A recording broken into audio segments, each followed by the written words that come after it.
Welcome to Ace My Exams Learning. Let us get started with today's learning. Question. Define the term communication. Communication is a two-way process where a sender sends a message via a channel, medium, to a receiver who reacts and gives feedback. This dynamic exchange involves transmitting information, ideas, emotions, or instructions through various means such as verbal, written, or nonverbal channels. Feedback from the receiver indicates whether the message has been accurately received and understood. Question. Listening is a skill that plays an important role in effective communication. Explain how one can become an active listener. Listening is a skill that plays an important role in effective communication. To become an active listener, one should adhere to the following guidelines. 1. Be neutral and non-judgmental. Approach the conversation with an open mind, refraining from making any judgments or assumptions about the speaker or their message. 2. Don't interrupt the speaker. Allow the speaker to express their thoughts fully without interruption. Silences can be beneficial, as they give the speaker time to think and elaborate. 3. Affirm the speaker with verbal and nonverbal cues. Show that you are engaged and interested in the conversation by nodding, making eye contact, leaning in slightly, and mirroring the speaker's body language. 4. Take notes and summarize. Jot down key points or summarize what the speaker has said to ensure you have understood their message accurately. 5. Reflect. Repeat back what the speaker has said in your own words to confirm your understanding. 6. Ask for clarification. If something is unclear, ask the speaker to elaborate or clarify their points. Question. Briefly explain the advantages of effective listening in the workplace. Effective listening in the workplace offers several advantages. 1. Acquire knowledge. Effective listening helps employees gain valuable information and insights from colleagues, supervisors, and clients, leading to better decision-making and problem-solving. 2. Acquire understanding. By actively listening, employees can better understand instructions, expectations, and feedback, which helps in performing tasks accurately and efficiently. 3. Customer service improves.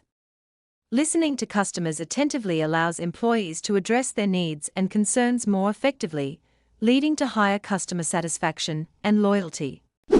4. Better staff relations. Effective listening fosters a positive work environment by promoting clear communication and reducing misunderstandings, leading to stronger relationships and collaboration among staff members. 5. Good PR. Active listening contributes to a company's good public relations by ensuring that communication with external stakeholders, such as clients, partners, and the community, is respectful and responsive. Question. Differentiate between verbal and nonverbal communication. Verbal and nonverbal communication differ in several key ways. Verbal communication uses words, oral and written. This form of communication relies on spoken or written language to convey messages. Examples include conversations, presentations, emails, and written reports. On the other hand, nonverbal communication uses means other than words, signs, symbols, etc. This type of communication involves conveying messages without the use of words.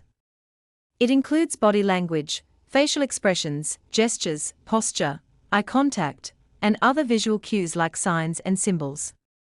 Question. Nonverbal communication is not universal, not the same everywhere. Briefly explain the terms below. Provide an example of each. Point 1. To C6. 2. Kinesics. 3. Proxemics. 1. To C6. Communication using touch, e.g., handshake. This form of communication involves physical contact to convey a message or emotion. For example, a handshake can be a common greeting or a sign of agreement in many cultures, but the meaning and appropriateness of touch can vary widely across different societies. In some cultures, a firm handshake is seen as a sign of confidence, while in others, A gentle touch on the arm may be a gesture of empathy. 2. Kinesics. Kinesics is the use of body language, e.g., eye contact, facial expressions, hand gestures, etc. It refers to the interpretation of body movements as a form of communication. For example, maintaining eye contact can signify attentiveness and confidence in many Western cultures, while in some Asian cultures, it might be seen as disrespectful or confrontational. Similarly, a thumbs-up gesture may be a positive sign in some countries, but considered offensive in others. Proxemics. Proxemics is the use of space and distance when communicating, e.g., coming closer when expressing interest or concern. Proxemics involves the study of personal space and how the distance between people affects communication. For instance, in many Western cultures, standing closer to someone can indicate familiarity and interest, while in some cultures, it may be considered intrusive or disrespectful. The acceptable physical distance during interactions can vary significantly depending on cultural norms and personal preferences. Question: what do you understand by the term self-image? Self-image refers to one's perception or idea about oneself, encompassing how an individual views or sees themselves. It is essentially the way one perceives their own identity, qualities, and abilities. Read and answer the following questions. I really want to change my life for the better. I want to focus on establishing career and personal goals. This client has been seeing a career coach at Exclusive Coaching. She dreams of studying at UCT. She doesn't think she is smart enough and avoids speaking in public. Her lack of confidence stems from having no qualifications and her unattractive appearance. She believes that approaching a coach will help her to become the best version of herself. Question: identify 3 dimensions of self-image in which the client struggles. Provide an example from the passage for each.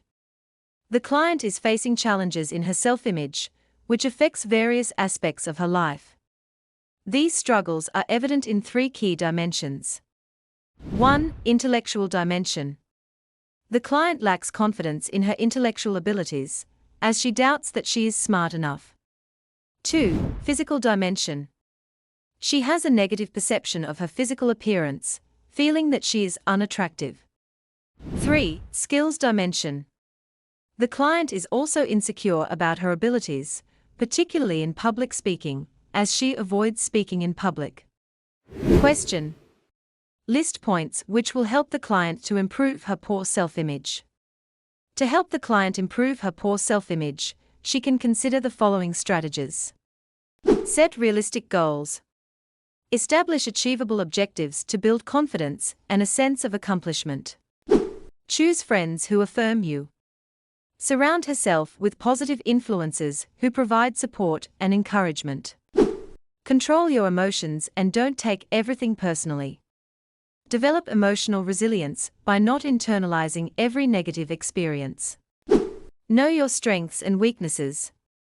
Acknowledge personal strengths and areas for improvement to foster self-awareness. Accept compliments. Embrace positive feedback graciously to enhance self-esteem. Speak well of yourself. Practice positive self-talk to reinforce a healthy self-image.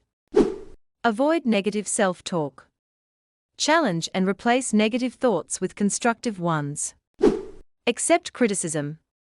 Use constructive criticism as an opportunity for growth without letting it diminish self-worth. Accept failure as a learning process. View setbacks as opportunities to learn and grow rather than as reflections of self-worth. Have a motivating "I can do" attitude. Cultivate a positive and determined mindset to overcome challenges. Socialize more. Engage in social activities to build confidence and create a supportive network. Question: barriers can occur at any stage of the communication process. Identify the barriers below. 1. IT staff addressing the meeting using technical language. 2. You should not become angry when your team members disagree with you. 3. You did not complete your work. You deliberately avoid your supervisor because you are afraid of the repercussions. 4. When a group of people believe that their culture is superior to another. Let's identify the barrier in each situation. 1. IT staff addressing the meeting using technical language. This is a semantic barrier, jargon, where the use of specialized language by IT staff can create misunderstandings among those unfamiliar with the terminology. 2. You should not become angry when your team members disagree with you. This situation reflects a psychological barrier, where personal emotions and reactions hinder effective communication. 3. You did not complete your work. You deliberately avoid your supervisor because you are afraid of the repercussions. This is an example of gatekeeping, where an individual avoids communication to protect themselves from potential negative consequences. 4. When a group of people believe that their culture is superior to another. This is an ethnocentric barrier, where cultural superiority leads to misunderstandings and conflicts in communication. To access more learning and exam preparation materials, go to www.acemyexams.coza. This link is also in the video description below. Thank you for watching this video. Remember to subscribe and be the first to know when we upload new videos.